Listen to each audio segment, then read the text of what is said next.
మీ business ఏదైనా మీ ఊర్లో promotion చేయాలంటే అది సుమన్ టీవీతోనే సాధ్యం. ఇప్పుడే సంప్రదించండి.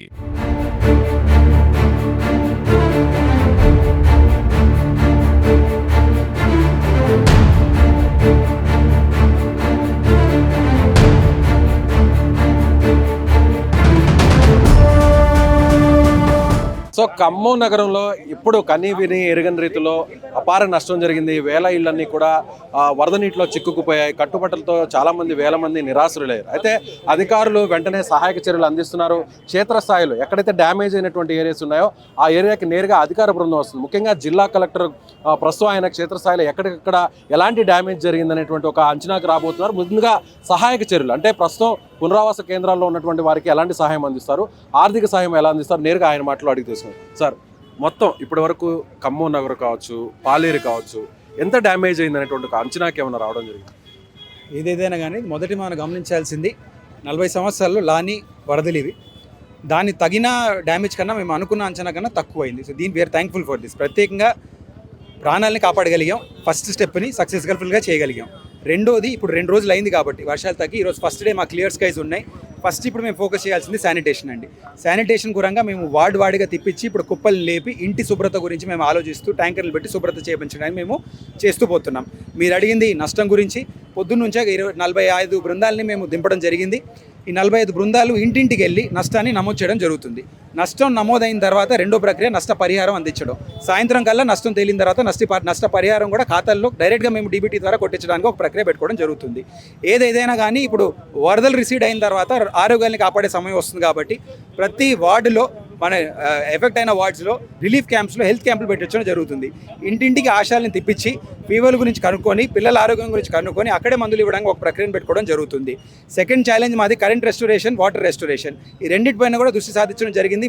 100% టుడే ఈవినింగ్ వరకు మేము water and current supply restore చేయడానికి, షార్ట్ సర్క్యూట్లు అవ్వకుండా చేయడానికి పూర్తిగా తయారుగా ఉన్నాం. సాయంత్రం వరకు కరెంట్ వాటర్ సప్లై కూడా తయారు చేస్తాం. మా కార్పొరేషనే కాకుండా పక్కనున్న ఏరియాలే కాకుండా మొత్తం జిల్లా టీముల్ని ఇక్కడ దింపడం జరుగుతుంది. ఇలాగే ఎక్కడ ఎక్కువ ఎఫెక్టెడ్ ఉన్నామో అక్కడే మేము టీములు దింపుతున్నాం. టోటల్గా ఈరోజు సాయంత్రం ఈ జిల్లాని ప్రమాదం నుంచి బయట తీసే బాధ్యత మాది. చేసేలాగా మేము ప్రక్రియను మొదలుపెట్టుకున్నాం. ముఖ్యంగా అంటే 10,000 రూపాయల ఆర్థిక సాయాన్ని, తక్షణ సాయాన్ని అందిస్తున్నారంటారు. అంచనాకు వచ్చిన తర్వాత, నష్టాన్ని క్యాలిక్యులేట్ చేసిన తర్వాత ఎప్పటి లోపల వారికి పూర్తి స్థాయిలో ఆర్థిక సహకారం, నష్టపరిహారం అందించేటువంటి అవకాశం? ఈ నిర్ణయం ప్రభుత్వంది. కానీ immediate relief we're thankful to the government. 10,000 release చేయడం జరిగింది ఇమీడియట్ రిలీఫ్ కోసం. ఇమీడియట్గా డిజాస్టర్ అయిన తర్వాత కొన్ని అవసరాలు ఉంటాయి, సరుకులు ఉండొచ్చు, కొన్ని చిన్న అవసరాలు ఉంటాయి. సరుకులు మేము కూడా అందిస్తున్నాం, మందులు మేము కూడా అందిస్తున్నాం, దుప్పట్లు, బట్టలు కూడా కొన్ని మేము అందించబోతున్నాం. సాయంత్రం వరకు అన్నీ అందిపోతాయి. రెండోది మీరు కరెక్ట్గా అన్నట్టు మొదటి విడత నష్టపరిహారం ఇది నమోదైన తర్వాత నష్టాన్ని దాన్ని చూసి గవర్నమెంట్ ఇంకో నిర్ణయం తీసుకోవడం జరుగుతుంది. అది గవర్నమెంట్ నిర్ణయం కాబట్టి నేను గవర్నమెంట్ దగ్గర ఉంచుతున్నాను. ముఖ్యంగా అదేవిధంగా అంటే చాలామంది కూడా మీరు రీహాబిటేషన్ సెంటర్స్ని ఏర్పాటు చేశారు. కానీ అందరూ కూడా మళ్ళీ వెనక్కి వచ్చి వారి ఇంటికి సంబంధించినటువంటి ఆ క్లీన్ చేసుకోవడం, ఆ వస్తువులను కూడా ఏదన్నా దొరుకుతాయేమో అనేటువంటి కాపాడుకునే ప్రయత్నం చేస్తున్నారు. కానీ ఇప్పటికిప్పుడు వారి ఇంట్లో వాళ్ళే స్వతహాగా వంట చేసుకొని తినడానికి మీరు ఏదైనా నిత్యావసర సరుకులు ఏమన్నా ఇమీడియట్గా కొన్ని ఇచ్చేటువంటి అవకాశం ఏమన్నా ఉందా? ఈ ప్రక్రియ అనేది నిన్న పొద్దునే స్టార్ట్ అయిందండి. మేము రైస్, పప్పు, మన ఉప్పు, నూనె ఇలాంటివి ఆల్రెడీ ప్యాకెట్ చేసి అందించడం జరిగింది. పొద్దున్నకి ఇది ఫుల్ స్వింగ్లో వచ్చింది. ఇంటింటికి వెళ్ళి ఇవ్వడం జరుగుతుంది. ఒకే చోట్ల పెడితే అందరూ రావడం వల్ల అక్కడ మళ్ళీ లా అండ్ ఆర్డర్ ఇష్యూ అవ్వచ్చు, అందాల్సిన వాళ్ళకి అందకపోవచ్చు. వెనకాల ఉన్న వాళ్ళు, పైన ఉన్న వాళ్ళు, కొంచెం ఎత్తు ప్రాంతాల్లో ఉన్నవాళ్ళు ఇంటింటికి వెళ్ళి ఇవ్వడం జరుగుతుంది. సరుకులు కూడా అందుతాయి. రెండోది మీరు అన్నట్టు మా రిలీఫ్ క్యాంప్స్లో మేము పూర్తి సౌకర్యాలతో అక్కడ దుప్పట్లు, ఫుడ్ అరేంజ్ చేయడం జరిగింది. Yes, what has happened is unfortunate. కానీ మేము ఇప్పుడు చేయగలిగింది లాస్ని తగ్గించడం, నష్టాన్ని తగ్గించడం. We're trying fully to reduce the loss. And ప్రజలు కూడా చెప్పాల్సిందండి, కొన్ని లాస్లు మేము రీప్లేస్ ఇమీడియట్గా చేయగలం. సర్టిఫికేట్ గురించి చాలామంది అవస్థపడుతున్నారు.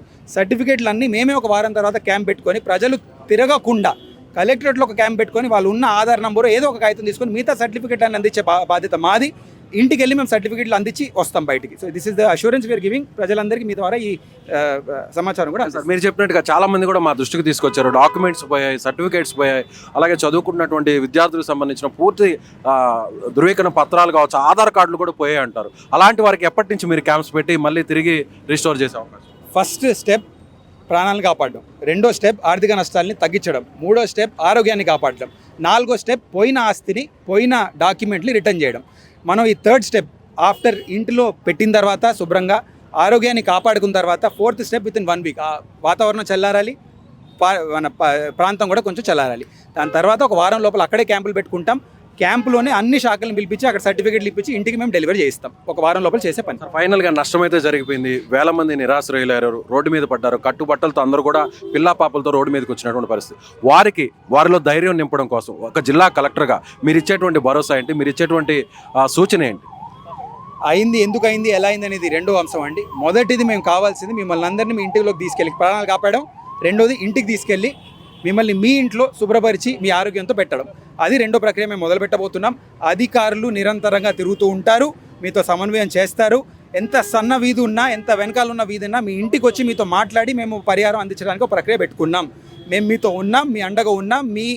మీతో అయిన ప్రమాదాన్ని, మీరు పడే నొప్పిని మేము పూర్తిగా అర్థం చేసుకోలేము, మీకే తెలుస్తుంది అది. కానీ మీతో ఉండే బాధ్యత మాది, మిమ్మల్ని సహకరించే బాధ్యత మాది. ఇలాగ మేము ప్రక్రియ పెట్టుకుని అధికారులందరినీ తిప్పించే బాధ్యత నాది. కొన్ని చోట్ల అక్కడ వరకు వెళ్ళట్లేదు, పూర్తిగా వెళ్ళట్లేదు అంటున్నారు. అలాంటి వారికి మిమ్మల్ని కాంటాక్ట్ చేయాలంటే బాధితులు ఎక్కడికి వస్తే బాగుంటుంది? వార్డులు మేము తిరుగుతున్నామండి. వార్డు ఆఫీసర్లు కూడా పెట్టడం జరిగింది.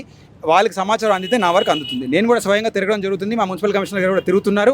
మేము అందుబాటులో ఉంటాం. ఏదైనా ఫోన్ నెంబర్స్ కానీ, సెల్ ఫోన్ నెంబర్స్ కానీ, వాట్సాప్ నెంబర్ ఉందండి, మీకు అందరి వార్డు ఆఫీసర్ ద్వారా అందించేస్తాం. Thank you so much. So ఇది ముజ్బుల్ ఖాన్ గారు, కలెక్టర్గా ఉన్నటువంటి ఆయన చాలా ధైర్యంగా చెప్తున్నారు. ఎవరు కూడా అధైర్యపడొద్దు, జరిగినటువంటి నష్టాన్ని తిరిగి పోడ్చలేము, కాకపోతే ప్రభుత్వం నుంచి పూర్తి స్థాయిలో అండదండలు అందించడానికి సిద్ధంగా ఉన్నాం. ముందు ప్రాణాలను అయితే కాపాడగలిగాం, అదేవిధంగా ముందు ఆస్తి నష్టాన్ని అంచనా వేసిన తర్వాత పూర్తి స్థాయిలో ఆర్థిక సహకారాన్ని అందిస్తాం. ఇమీడియట్గా శానిటేషన్ అంటే అంటువ్యాధులు ప్రబలకుండా ముఖ్యంగా శానిటేషన్ మీద తాము కాన్సన్ట్రేషన్ చేస్తున్నాం. ఆ తర్వాత ఒక వారం రోజుల్లో సాధారణ పరిస్థితులు వస్తున్నాయని చెప్పి, రాబోతున్నాయంటూ కూడా కలెక్టర్ ముజ్బుల్ ఖాన్ చెప్తున్నారు. ఇది ఖమ్మం జిల్లాలో ఉన్నటువంటి వరద ప్రభావిత ప్రాంతాలకు సంబంధించినటువంటి అప్డేట్. కెమెరామెన్ సాయితో విజయ్, సుమన్ టీవీ, ఖమ్మం నుంచి.